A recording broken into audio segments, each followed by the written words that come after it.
Welcome back. We continue our series, The Race for the Next Facebook. The new breed of technology, a leader often in college or just out in their 20s, maybe early 30s. They walk around the office in flip-flops, jeans, and a sweatshirt. They are the ones with the big ideas, catching the attention of venture capitalists, often twice their age or perhaps more.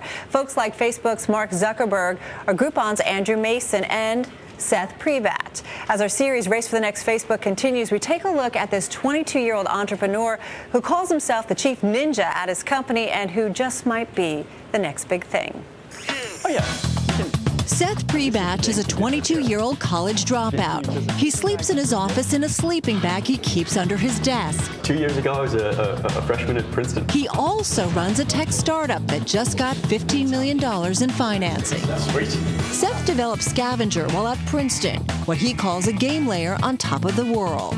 It's a mobile game, it's a social game, it's a location-based game. You basically go places, you do fun things at those places. We call them challenges, and you earn points. And by earning points, you can unlock rewards, which would be like a free coffee or half off your meal or something interesting at that place. His idea won first prize and a check for $5,000 at Princeton's annual business plan contest. His latest round of financing, $15 million, came from a major European venture firm. Not too shabby for a kid who started out running a lemonade stand at the age of 6 or 7, eventually bringing in a cool $500 on an average afternoon by the ripe old age of 12. His latest venture, Scavenger, has lined up about 400 universities, Harvard, Princeton, Tufts, and MIT, and major brands including Sony, Zipcar, and Coca-Cola. 1,200 clients in all who pay to be part of Scavenger and engage with consumers. Google is playing along too. The company's venture arm invested $4 million, and Google gave Seth and Scavenger access to the Google Places database, the only company outside of Google with access. With all this money and attention, Seth isn't playing around, instead devoting himself 24/7 to Scavenger. Work until I'm tired, crash, wake up, go for a run, rinse, wash, repeat. He outsources laundry to his parents and orders in. No TV, no girlfriend, no apartment, no car. He says he's always thinking about Scavenger. A very conscious choice of mine is to have nothing else in my life that would be distracting.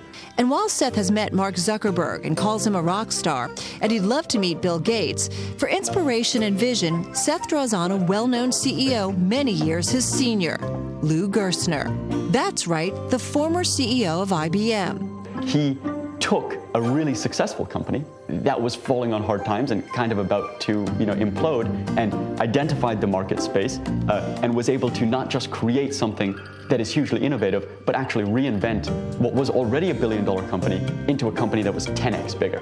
Something Seth hopes to do as well with Scavenger. The company posted $1 million in revenue in 2009 and several times that last year. He expects the company to be profitable by the end of this year. Not bad for a company that includes toys, yes, toys, as a line item on its balance sheet.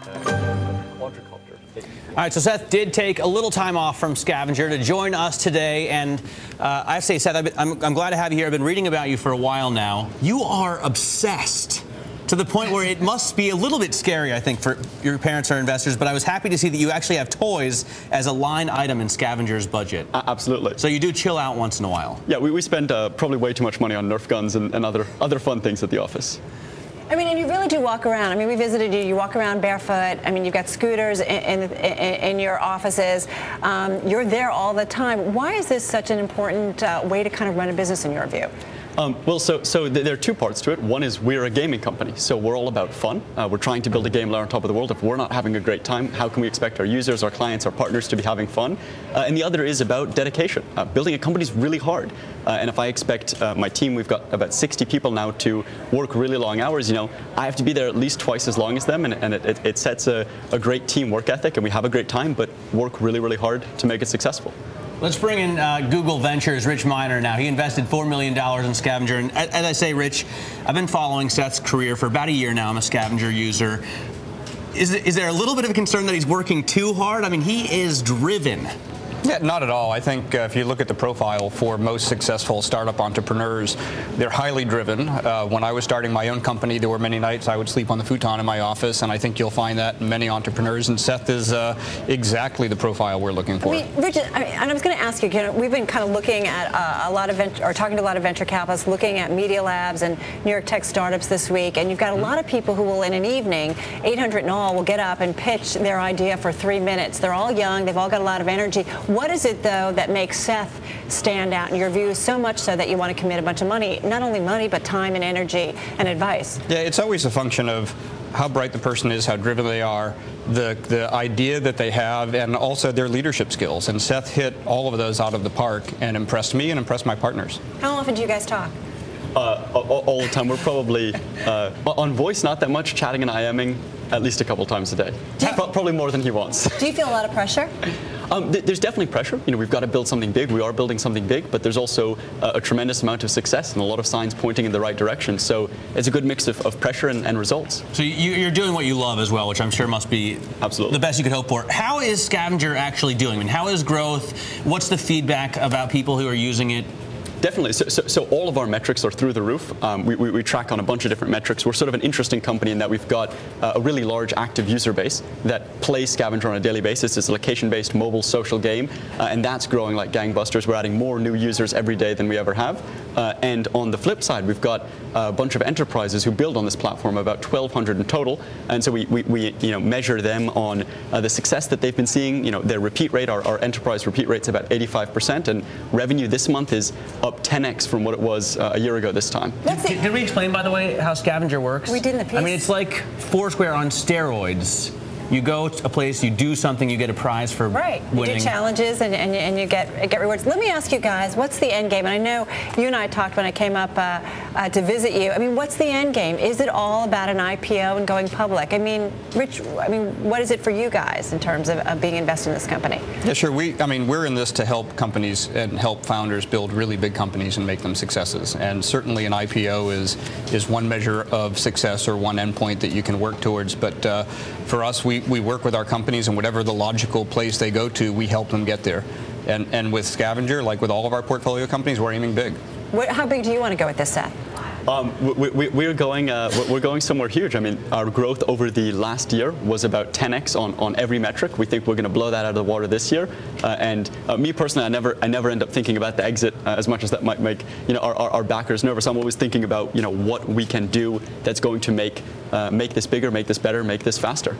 All right, Seth is going to actually have to get back to work and get his shoes off straight away. Did you want to add something there, Rich? Yeah, well, I was just going to counter, or compliment what Seth said, which is for us, it really is about helping the entrepreneurs build big businesses that delight customers and add value. And wherever that takes them, that's a great journey that we help them go to. So if he gets an apartment or a girlfriend or a car, is it going to worry you? Hopefully those are points somewhere along the journey. It won't bother you, I'm guessing, also if they make you some money. That's always the goal. Hey, listen, Seth, thanks, and we really appreciate it. Thanks Seth Priebatsch.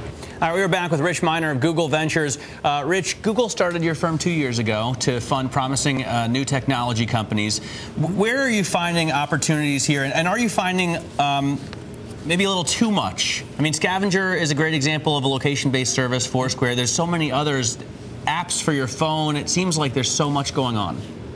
Yeah, but that's exactly what we're here to do. So, I mean, we've done about 24 investments since we started 2 years ago, and we're very happy with the pace of what we're seeing. And also, since we've started, we're partnering with lots of angels and other VCs and getting quite a bit of good deal flow. So we think the quality of the deals that we're investing in is very high, and I'd say you're only doing too much if you can't, if you start lowering those standards, and we don't feel like we are. Rich, talk to us about some of the areas, because my understanding, I mean, it's not just, internet-based. I mean, it's biotech, it's healthcare, it's clean tech. I mean, you guys are looking at a lot of different areas, aren't you? Yeah, we're a financially motivated fund, I should say that first of all, and we also get to leverage Google's expertise, which spans many different areas, and go beyond the areas that Google has expertise in. So we are looking fairly broadly. I mean, a majority of the investments we've done have been in high tech and core consumer internet, but yes, we've also done several clean tech investments and as well as life science investments. Where do you think, I mean, we focus so much on something like Facebook, and you see that valuation that's out there in social media. I mean, is there an area that you think that the media and everybody is really kind of not talking about, but there's a lot of interesting activity and a lot of interesting developments that you're seeing at this point? Well, I don't want to necessarily give away our secrets, but no, I mean, we've been pretty broad in our investment approach. So we've seen some great life sciences deals that are doing either core technology and chemistry for the life science industry, as well as social, multimedia, and then core tech, and then also things like Scavenger, which are sort of a combination of core tech and social. I wonder if you think that the tech sector maybe is getting a little bit overheated. It seems like there's so many fantastic opportunities, but if I think that, then everybody else must already have thought that, right? Yeah, it's a little frothy. There's certainly a lot of activity in very early stage. You had angels, now super angels, so there's a lot of very early stage deals. Prices maybe are getting a little bit inflated, but in general, we're very happy with the pace of the deals that we're seeing, and yeah. In terms of valuations, though, it does make sense. I mean, let me go back to, the things like Facebook in terms of the valuation, and even Groupon. And Groupon. I mean, I know you guys, Google made an offer and stuff. How do you think that's going to play out? Yeah, I mean, I can't speak to the specific deals because Google Ventures didn't participate in those, but certainly we're doing both early and late stage. And growth stage investments, you're paying a lot more, but I think people are doing a fair amount of analysis when they make those investments. Does it make sense, though, to you in terms of some where these valuations have gone at this point? Yeah, certainly the ones we've done, and we mentioned, HomeAway was one deal that we announced that we did as a fairly late stage, and we're very happy with that investment. What about other consumer-oriented Groupon type plays? Well, there's a lot of them, right? So we actually invested in one here local to New York called Signpost. But I think there's literally 100 coupon-related deals that you could probably go find if you were searching for them. And I think there's room for more than one to be successful. Absolutely. Hey, one last question, because we've been talking about the MIT Media Lab a lot this week. Your name has come up on a short list to maybe run it. Is there any interest in doing something like that? Haven't been approached, and I'm pretty happy doing what I'm doing. All right, sounds like a fun job. Hey, Rich, thank you so much. All right, really thank you. appreciate it. Great. Rich Miner of Google Ventures, everybody.